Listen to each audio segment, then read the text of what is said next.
Hello trainers, Ganeto here and welcome to another video with Ultra League being the main spotlight format. So we're gonna have a heavily Excel invested team for today's content, but overall I think that you do not need a lot of Excels to build up to those three Pokemon. You definitely need Zapcan, which is legacy for your Registeel, but for those Excels not so much. As you can see here, my Registeel doesn't even have any Excels invested in it. I think it has only 10 or whatever. Up in front we have a Jellicent, which means the minimal amount of Excels are invested on.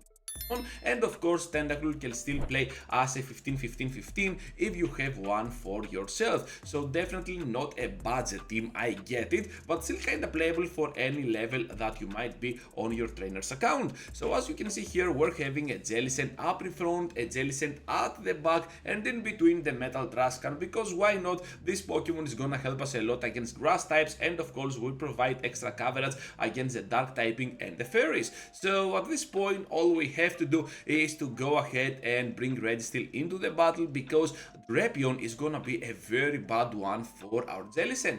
You're gonna see that on the entirety of this video we're gonna focus on bad leads, so stay tuned till the end. You definitely do not want to miss that action. So after the first Zap Cannon, I'm pretty sure we can survive the following moves from this Drapion with this, since they are getting kinda diseased with our debuffs. And right now we got Focus Blast for lethal damage on the Drapion. Let's see how this is gonna unfold, because at the back they have a flyer, and at this point I was expecting either a Talonflame or a Charizard, but instead they have Pidgeot. Of course they need to get here to the Brave Bird, otherwise they're getting almost one-shotted by a simple Zap Cannon. Nobody that with the flyer, and right after we can definitely survive whatever they throw, still reach to my Surf, and we can guarantee the victory to start off the video with a positive tone. Into the next battle now, and we're having Griden up in front. Much like Drapion, this Pokemon is also pretty troublesome, obviously, for my Jellicent, and all we have to do is to switch out to our Tentacruel. As it seems, my opponent is just fine by staying in here, so it makes me wonder what they might have at the back. Perhaps they have a fairy type like Sylveon, like Tapu Fini, like Clefable, and perhaps something else, or even two fairies, who knows. So I'm just gonna stay in as much as I can here with Tentacruel, having the upper hand with that energy gain, and since we can get here to the Scald, I'm pretty sure we can start getting some shields out of the way. They definitely need that Griden alive for our Jellicent, so here comes now Botslam to finish off our second Jellyfish Pokemon. The first one returns into the battle now, and I'm pretty sure that whatever they throw we can easily take it, while we can charge up to a double Surf, throw the first one, and hopefully we can grab a shield out of them. No, we are not, but still we have the shield advantage here. Now at the back they have a ghost type like this Trevenant, which means that we're gonna do massive damage with the Shadow Ball, and of course right after we were finally right. Here comes the fairy type, and we're just gonna have the upper hand with a Zap Cannon. As it seems, the outcome has already been settled, but overall I think that this team is looking pretty great. The main reason that this team succeeded in this battle is not Registeel, not Jellicent, but instead our Tentacruel, because this Pokemon was absolutely devastating for their backline, and not everyone is gonna be prepared for your Pokemon. So this team, as you can see, not only can protect your Jellicent from those dark types, not only has access to severe coverage against the entire meta, but also both Jellicent and Tentacruel are gonna work pretty well against the fire types, against those fighting types, so that your Registeel will be on a much better spot than ever, and that's why I recommend this team to you. Now Shadow Ampharos is gonna be kind of a core breaker for this team. We're gonna check this Pokemon later on as well, not only Shadow but definitely on the regular form indeed. So let's see how this is gonna unfold. Because we're having the Focus Blast for massive damage on this Pokemon, but as always, Lock-ons will not do more damage even when you're facing something like a Shadow, so we're kinda in a pickle. Here comes now the Focus Blast on the Ampharos. We're just gonna try to take that final shield out of play, and right after we'll try to get into the battle with our Tentacruel.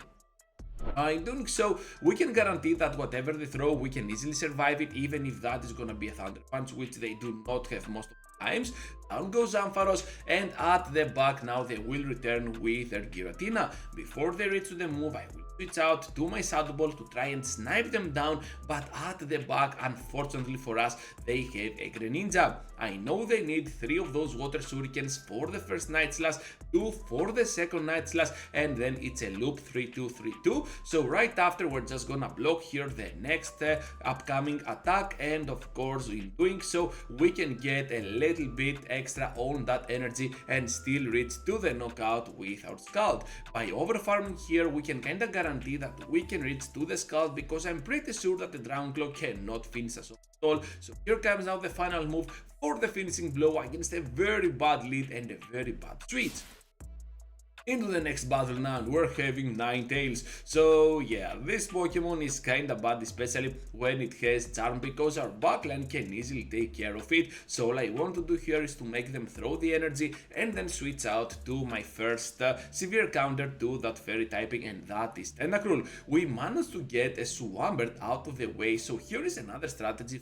Team, aggressively switch out to your Tentacruel, draw out the ground user. Actually, I was about to say the water user, I don't know why. Draw out the ground user so that then you can finish it off either with a couple of Scalds, or just go ahead and finish it off with your Jellicent, and your Red Steel, the Metal Trascan, will emerge into an amazing crown victory for your team. So down they go now to my Tentacruel, which was a surprise to be fair, and at the back they have a Steelix as well. So guess what is coming up on their way? A double Scald. So at this point I'm just gonna get the move, and since we get the debuff, I will just switch out. That's why I did that extra poison jab, to see and check if I got that debuff on my side. And of course right after now we're just gonna return into the battle with our Jellicent for a couple of serves, or a triple of serve. We're gonna see in a while, because we're definitely surfing on that Steelix for sure. So they're over farming a lot here. They have a lot of energy, and of course they're gonna get their hands on the Breaking Swipe. Switching out now to the Ninetales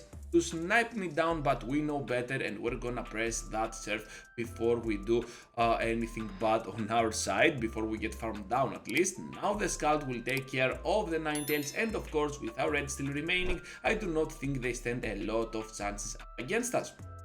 Even with the Earthquake here, you can see that we can easily survive it, and they need a lot of energy here. They also need a bait for our shield, so we're gonna be on a very good battle for this one. Time now for some electricity on that Ultra League format, and of course that electricity is none other than Ampharos. This Pokemon is gonna be a core breaker for this team for sure. You need to sacrifice your Jellicent in the process, and this is very bad because you have a water type up in front and water type at the back, and Red still is gonna have kind of an even battle even against a Pokemon like this. All we have to do here is to take those moves, and of course Thunder Punch cannot be appreciated that much if it comes in doses like this one. They're gonna throw 2 of those and 1 more right after my Focus, I believe, because this Focus Blast will not even be enough to farm down right on time. Unfortunately for us, they will remain with 1 HP, and now down they go. So at the back they have a Golisopod, and the battle is definitely not over yet, because if they have something like a fire type, we might actually have a chance here.